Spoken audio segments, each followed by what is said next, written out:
Hi hello வணக்கம். இன்னைக்கு நம்ம ஆறுமுககுமார் டைரக்ஷனில் விஜய் சேதுபதி, ருக்மணி வசந்த், யோகி பாபுன்னு சொல்லிட்டு ஏகப்பட்ட பேர் நடித்து வெளியான படம் தான் எஸ். இந்த படத்தினோட ஸ்டோரி பற்றி பார்க்கறதுக்கு முன்னாடி நம்ம சேனலை சப்ஸ்கிரைப் பண்ணி வச்சுக்கோங்க. அப்போ தான் நான் போடுற வீடியோ உங்களுக்கு வந்து கிடைக்கும். எஸ், இந்த படத்தினோட கதை என்னன்னு பார்த்தீங்கன்னா, மலேசியா வரக்கூடிய நம்ம தமிழரான விஜய் சேதுபதி, அவர் பேர் வந்து போல்டு கண்ணன் அப்படின்னு சொல்லிட்டு அறிமுகப்படுத்துகிறாங்க. இப்போ வந்து யோகி பாபு வந்து அந்த ஏர்போர்ட்டில் வெயிட் பண்ணிட்டு இருக்காரு. அவங்க ஊர்லேருந்து ஒரு பையன் வர்றான், அவனை வந்து பிக்கப் பண்ணணும் அப்படிங்கிறதுக்காக. இவர் என்ன பண்ணுறாருன்னு பார்த்தீங்கன்னா, யோகி பாபே போய் வாலண்டரியாக, நீ தானே போல்டு கண்ணன், உன்னை தான் வந்து இப்போ நான் பாதுகாக்கணும், வேலை வாங்கி கொடுக்கணும்னு சொல்லிட்டு கூப்பிட்டு போகிறாரு. கூப்பிட்டு போனோம், நீ என்ன வேலை செய்கிறேன்னு சொல்லிட்டு கேட்கும்போது அவர் என்ன சொல்கிறாருன்னா, பெரிய ஒரு வேலை சொல்லுவார். சொன்னோடனே ஓகே அப்படியா, சரி எனக்கு வந்து ஒரு வேலை வாங்கி கொடு, ஒரு ரூம் வாங்கி கொடுன்னு சொல்லி கூப்பிட்டு போயிட்டு ஒரு ரூம் கொடுன்னு கொடுக்குவார். அவர் அங்கே இருந்துக்கிட்டு என்ன பண்ணுவார்னு பார்த்தீங்கன்னா, எந்த வேலையும் செய்கிறதில்ல. அவர் செய்கிற ஒரே வேலை என்னன்னு பார்த்தீங்கன்னா, ருக்மணி பின்னாடி சுற்றுறது தான். அந்த ஹீரோயின் பின்னாடி சுற்றிட்டு இருக்காரு. ஹீரோயினுக்கு ஒரு பேக்ரவுண்ட் இருக்குது. அது என்னன்னு பார்த்தீங்கன்னா, ஹீரோயினியோட ஸ்டெப் ஃபாதர், அதாவது அம்மாவோட இரண்டாவது கணவர். அவர் வந்து ஒரு போலீஸ் ஆஃபீஸர். அவர் வந்து தவறான விஷயங்களை பண்ணிட்டு இருப்பாரு. அவர் தான் பிருத்திவிராஜ். இப்போ என்ன ஆகுதுன்னு பார்த்தீங்கன்னா, அந்த வீட்டை வந்து காலி பண்ணுன்னா எனக்கு வந்து 2 கோடி ரூபா பணம் கொடுக்கணும், அதாவது வந்து அந்த வெள்ளி பணத்தில் கொடுக்கணும் அப்படின்னு சொல்லிட்டு சொல்கிறாங்க, மலேசியா வெள்ளி பணத்தில். இப்போ என்ன ஆகுதுன்னு பார்த்தீங்கன்னா, அந்த பணத்தை கட்டுறதுக்காக ஹீரோயினி பல வேலைகளை பார்க்குறாங்க. இரவு பகலாக என்னென்ன வேலை செய்ய முடியுமோ, part time job, full time job அப்படின்னு சொல்லிட்டு எல்லா வேலையும் செஞ்சு அந்த பிருத்திவிராஜுக்கு பணத்தை கொடுத்துக்கிட்டே இருப்பாங்க. இப்போ என்ன ஆகுதுன்னு பார்த்தீங்கன்னா, அதுக்கப்புறம் ஹீரோ வந்து இவ்வளோ கஷ்டப்படுறாளே கதாநாயகி, அதனால் நம்மளும் லவ் பண்ணி வேறு தொலைச்சிட்டோம், ஹீரோயினுக்கு ஏதோ ஒரு ஹெல்ப் பண்ணணும் அப்படின்னு நினச்சிக்கிட்டு இவர் என்ன பண்ணுறாருன்னு பார்த்தீங்கன்னா, போய் சூதாட்டத்தில் இறங்குறாரு. யாசன் வேறு பேர் வச்சுட்டாங்கல்ல. யாசன்னா என்ன, சீட்டு கட்டில் வர எழுத்து தான் யாசு. இப்போ என்ன பண்ணுறாருன்னு பார்த்தீங்கன்னா, நேராக போய் சூதாட்டத்தில் இறங்குறாரு. சூதாட்டத்தில் இறங்கிட்டு அங்கே வந்து வாய் வச்சுட்டு கம்முன்னு இருக்காத பாட்டுக்கு வில்லங்கட்டிய 1 கோடி ரூபா கடன் கேட்குறாரு. கடன் கேட்டு அந்த கேமில் அவர் தோந்தும் போகிறாரு. அது ஃப்ராடு பண்ணி தான் தோக்கடிக்கிறாங்க. ஆனால் இருந்தாலும் தோந்தும் போகிறாரு.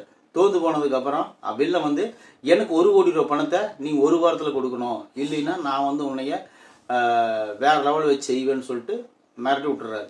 இப்போ என்ன ஆகுதுன்னா, இந்த பணத்தையும் கட்டணும், அதே போல் ருக்மணியும் அந்த ஸ்டெப் சித்தப்பங்கிட்ட காப்பாற்றணும் அப்படின்னு முடிவெடுத்துடுறாரு. இதுக்கப்புறம் என்னாச்சு அப்படிங்கிறத இந்த படத்தினோட கதை. அதுக்கப்புறம் தான் பெரிய விஷயமே நடக்குது. ஏன்னா அவ்வளோ பெரிய மலேசியாவில் போய் பேங்க்கில், அதாவது செக்யூர் ஏடிஎம்னோட வாகனத்தில் கொள்ளையடிக்கிறதுங்கிறது சாதாரண விஷயம் இல்லை. அதை அவர் ஈஸியாக பண்ணுறாரு. அது ஒரு நம்பும்படியான காரணமாக தெரியல. அதுக்கு அந்த பக்கம் என்னன்னு பார்த்தீங்கன்னா, வில்லனோட பெரிய வில்லன் அவர் வந்து என்ன பார்த்து சுற்றி 10-20 அடியாளை வச்சுக்கிட்டு சுற்றிட்டு இருக்கிறாரு.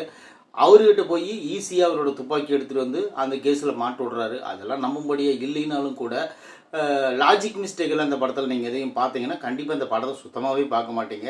ஏன்னா இவர் எங்கேருந்து வராரு, என்ன பண்ணுறாரு, இவருடைய எய்ம் என்ன, எதுவுமே நம்மளுக்கு தெரியல. மலேசியா வர்றாரு, கதாநாயகி பார்க்குறாரு, அவர் லவ் பண்ணுறாரு, அவர் கஷ்டத்துக்கு உதவுறாரு. அந்த கஷ்டத்தில் உதவும் போது அவரே அந்த கஷ்டத்தில் போய் பெரிய கஷ்டத்தில் மாட்டிக்கிறாரு. அதிலிருந்து 2 பேர்த்தையும் எப்படி காப்பாற்றுறாரு அப்படிங்கிறத அந்த படத்தினோட கதை. ஆரம்பத்தில் வந்து பிருத்திவிராஜினுடைய கேரக்டர் வந்து நல்லவர் மாதிரி சித்தரித்து அப்படியே கெட்டவராக மாற்றுவாங்க. அந்த சீன் நல்லா இருந்துச்சு. அதுபோல் அவர் பிருத்திவிராஜ் வரக்கூடிய சீன்கள் எல்லாம் உண்மையிலே அவருக்கு ஒரு நல்ல எதிர்காலம் இருக்குன்னு தான் நம்ம சொல்லணும். அந்த மாதிரி உண்மையில் அவருடைய எமோஷனல்லாம் சூப்பராக நடிச்சிருக்காரு. அப்புறம் வேறு யாருன்னு பார்த்தீங்கன்னா, கேஜிஎஃப் வில்லன். அவர் வந்து வில்லன் வந்து ஆரம்பத்தில் வந்து வரக்கூடிய அந்த வேகத்தை வந்து கடைசியில் வந்து ஒரு டமி பீஸ் ஆக்கி விட்டது வந்து ஏமாற்றமாக போச்சு. அப்புறம் ரொம்ப நாளுக்கு அப்புறம் யோகி பாபு ஒரு 2-3 சீனில் சிரிக்க வச்சிருக்கிறாரு. அது பரவாயில்ல. அது சிரிக்க வைக்கணும், வாய் பேசி சிரிக்க வைக்கல, அவருடைய ஆக்டிங்கில் சிரிக்க வச்சிருக்காரு. உண்மையிலே அதனுடைய அந்த பர்ஃபார்மன்ஸ் எல்லாம் உண்மையிலே நல்லா இருந்துச்சு பார்க்கும்போது. அப்புறம் என்னன்னு பார்த்தீங்கன்னா, அந்த படத்தில் சாம் சிஎஸ் வந்து பேக்ரவுண்ட் மியூசிக் கொடுத்துருக்காரு. உண்மையிலே நல்லா இருக்குது அந்த மியூசிக்கு கேட்கும்போது. ஒவ்வொரு சீன்லேயும் இன்டர்வல் பிளாக் வந்து அந்த கொள்ளையடித்த பணத்தை எப்படி அதெல்லாம் ஒரு இன்டர்வல் பிளாக்காக முடிச்சிருக்கிறாங்க. அதுபோல் இந்த படத்தில் கிளைமேக்ஸ் வந்து நீ எல்லாரும் யூகிக்கக்கூடிய கிளைமேக்ஸ் தான். சில பேர் பார்த்து இந்த படத்தை, நிறைய படத்துங்களை பார்க்குற ஆளுங்களாக இருந்தால் கண்டிப்பாக இந்த படத்தினோட கிளைமேக்ஸ் வந்து நீங்கள் யூகிக்கலாம். இடைவேளைக்கு மேலே என்ன வெறும் சண்டை மட்டும்தான். ஆக்ஷனில் ஃபுல்லாக இறங்கிட்டாங்க. ஆனால் இந்த படத்தில் இன்னொரு விஷயம் என்னன்னு தெரியுமா, கதை மூலக்கதை எங்கேருந்து ஆரம்பிக்குதுன்னு தெரியாது, இந்த கதை எதுக்காக முடிக்குதுன்னு தெரியாது. அந்த மாதிரி தான் இந்த படம் இருக்குது.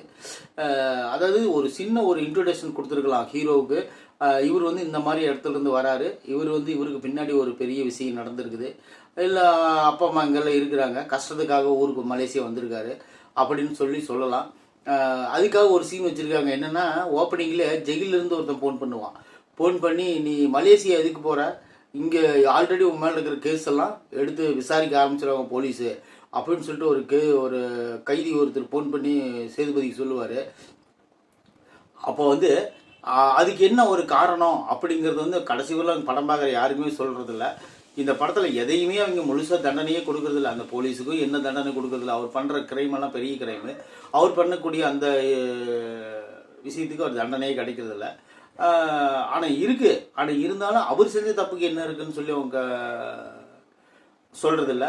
இந்த படத்தில் அவர் நிறைய லாஜிக் மிஸ்டேக் இருந்தால் கூட சேதுபதி படத்தை நம்ம ஏன் விரும்பி பார்க்கணும் அப்படின்னு நினச்சிங்கன்னா, இதுக்கு முன்னாடி வந்த மகாராஜா படம் தான், அந்த படம் ஏற்படுத்தின இம்பேக்ட் தான் அடுத்த படம் வந்து நல்லா இருக்கும் அப்படின்னு சொல்லிட்டு நம்ம நினச்சோம். அதே போல் இந்த படம் ரொம்ப மோசம்லாம் கிடையாது.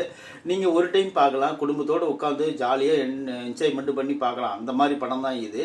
ஆனால் என்ன சொல்கிறது, லாஜிக் மிஸ்டேக் நிறைய இருக்கிறதுனால தான் நான் சொல்கிறேன், வேறு ஒன்றும் இல்லை.